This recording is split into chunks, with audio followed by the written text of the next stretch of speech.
My dear listeners, let's talk about perimenopause, menopause, postmenopause, menarche, bleeding, and all that gore. And those of you who are in your 30s and early 40s, if you listen, I'll allow you to poke fun at me and call me an old crone. Menopause is not a disease. Saying menopause is a disease is like saying pregnancy is a disease, or saying being postpartum after you've delivered the baby is a disease, or saying your monthly period is a disease. Menopause is just a natural phase of life. It is a biological mic drop signaling the grand finale of your menstrual cycles, usually kicking off between ages 45 and 55, kind of like a rebellious teenager finally leaving home. The grand exit is orchestrated by declining estrogen, declining melatonin, and progesterone levels. These are all hormones. Think of the hormones going up and down.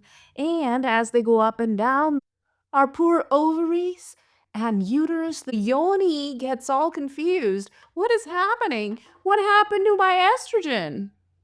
And yeah, that manifests in so many signs and symptoms and imbalance. Still not a disease though. Anyway, the point is there's so many signs and symptoms of menopause and we try to fix it. You cannot fix menopause.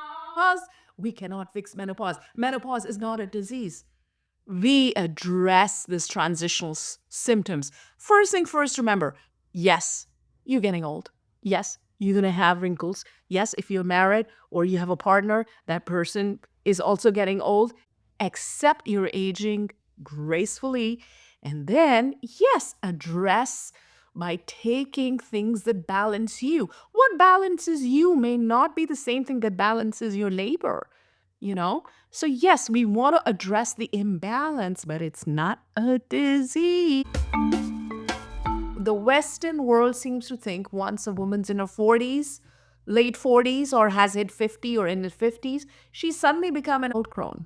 She's a wild witch. She's the cranky auntie. She has a midlife crisis. She's going to be flapping her fan and sticking her face into the fridge. She's going to have some erratic behavior. Well, some of that's true. But still, you objectify women when they are beautiful and young, and as soon as the beauty is gone, the breasts are sagging, there's some wrinkles.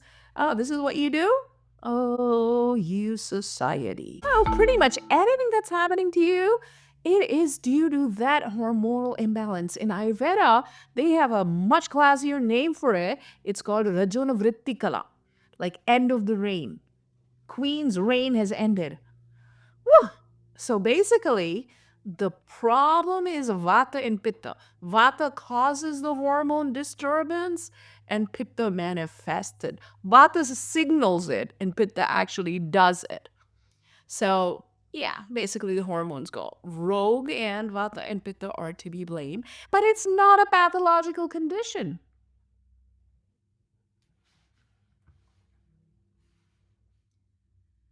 Now, in the 40s, when we have irregular periods, your uterus is basically saying, surprise, we are playing musical chairs now. Mood changes? Oh, well, welcome to your new superpower of feeling all the feelings, sometimes all at once, and often while trying to remember where you put your keys. Did you know that menopause technically only lasts 12 months? Let's break this down. If you translate and break down the word menopause, meno comes from the Greek word month, and pause, well, means to stop. When your month stops, when your period stops, meaning it's mother's nature's way of telling our ovaries and telling our uterus, hey, the fertility time is done. No more periods, at least for 12 months. No babies are going to be popping out and you're not going to be getting pregnant. And once a woman has had no period, no monthly cycle for 12 months, now she is postmenopausal for the rest of her life. So if you're 51 years old and you haven't had a monthly period for 12 months, till the rest of your life, meaning half of your life, you're going to be postmenopausal.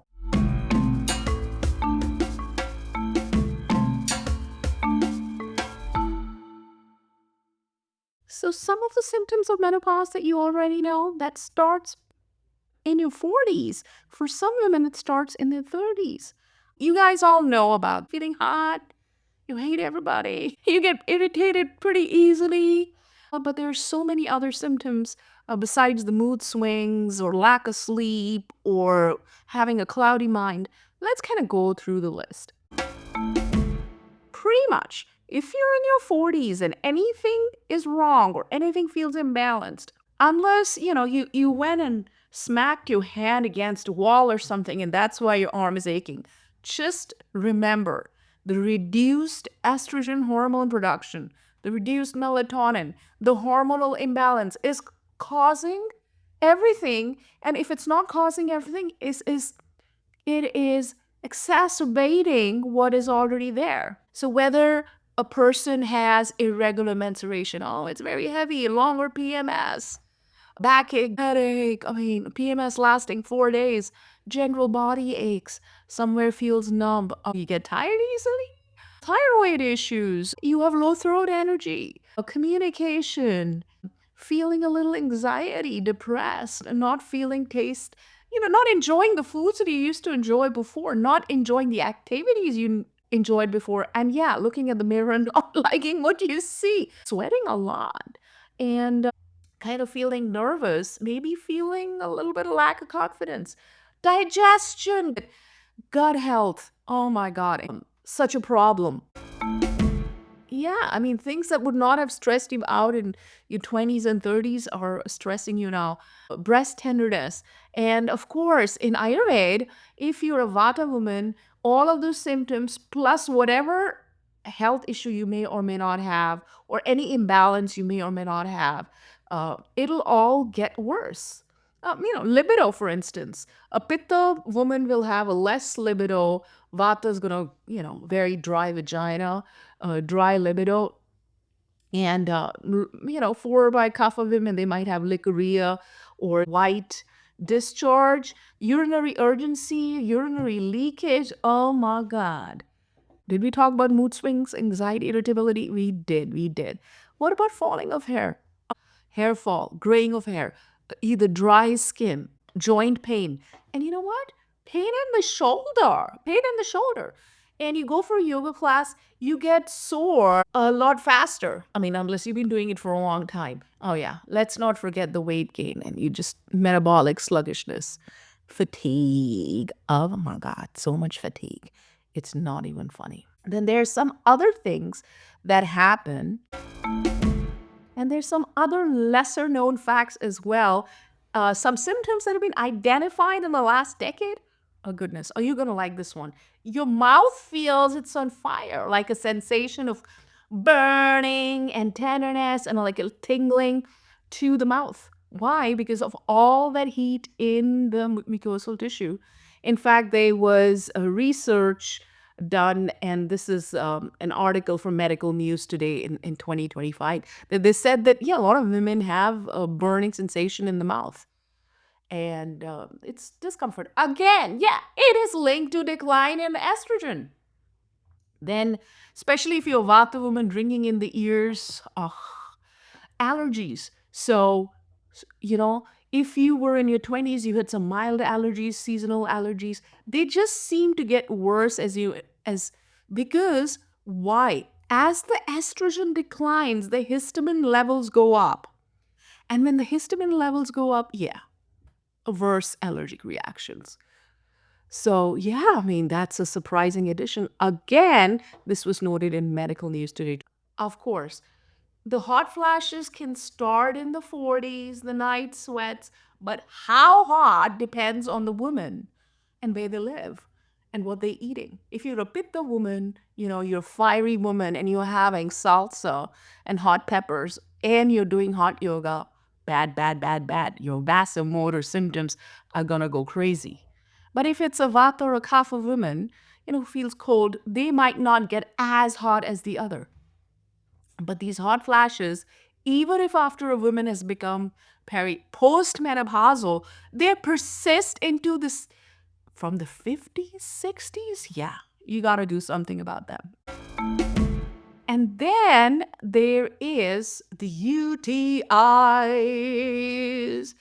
So much higher incidence of recurrent UTIs, more than once, maybe twice. And again, what happens? The uterus, the vagina, the tissue in and around the vagina starts thinning. When it thins, it also becomes dry because vagina area is supposed to have mucosa, it is supposed to have bacteria. And when there is dryness, then so this is why sometimes physicians will give estrogen creams. And then the skin. Yeah, this one we all know. That's why we go and women, we get all kind of, collagen, face packs and creams and Botox and fillers and whatnot and all those collagen creams because the skin becomes dry, it is thinning. There's also increased bruising. Some women notice that their wounds take longer to heal. So the first 5 years after menopause, 30% of collagen is lost. Then more and more. Again, depends on your diet, depends on your happy person. So it's going to happen whether you like it or not. And just going and getting face surgery or getting a Botox is not going to take care of the problem. We need to feel good about ourselves. And if Botox makes you feel good, go for it, girl. That's okay. However, you got to feel good inside out. I mean, a lot of women are now embracing graying of hair and so on. But for me, there was increased weight gain and a lot of metabolic sluggishness that I'm working on. But yeah, this is kind of very normal, especially in a kapha woman, increased visceral fat and so on. So what can we do? What do we do? Well, you don't get hit by all these signs and symptoms all at once. So maybe when you're in your early 40s, you'll have a different set of symptoms. They're more mild. Maybe you'll have problem with insomnia or maybe with your menstrual cycle in the beginning. So, you got to address your vata imbalance. Even if you're a pitta, even if you're a kapha, yeah, grounding foods, key, abhyanga massage, not running around in the car all day, grounding yourself, restorative yoga and whatnot. And as you're moving, in mid 40s and more, and these things get more exacerbated, or now you're getting hot flashes, you add in, the diet, you add in the pitta pacifying diet. Yes, add in the supplements now, natural supplements. And if the natural supplements are not helping you, you think you need some hormonal intervention, then talk to your doctor. Go to your OBGYN. And then, yeah, you do whatever works for you. And TCM, Chinese medicine, is also great. Getting Abhyanga massages, going for yoga, and so on. And then you're like late 40s, and now things have really. Now herein you might need more intervention. And this is the time, go find community. This is not a time to start a new business, honestly. This is a time to kind of go inwards and make meditation and yoga or Tai Chi or whatever you do to get grounded the center of your life. If you like Ayurveda, find an Ayurvedic practitioner. If you like Chinese medicine, find a Chinese medicine practitioner. If you want to go to a Western physician and just get on hormonal pills, that's fine too. Or you can integrate and do a mix, but it's your body. Yeah, it's your body. You got to address it, right? Well, that's where I will end. Hope you enjoyed this little teeny tiny podcast on menopause. And if you liked it, I'm going to get some guests and talk about aging gracefully and our symptoms and give you a community right here. And if you want to get a consultation, an Ayurvedic consultation for me, look me up. Thank you. Please note, this podcast and all the information in this podcast is for educational purposes only. Ayurveda is not allowed to treat, cure, diagnose, or prevent any disease. Ayurveda practitioners are not recognized in the USA or by the FDA.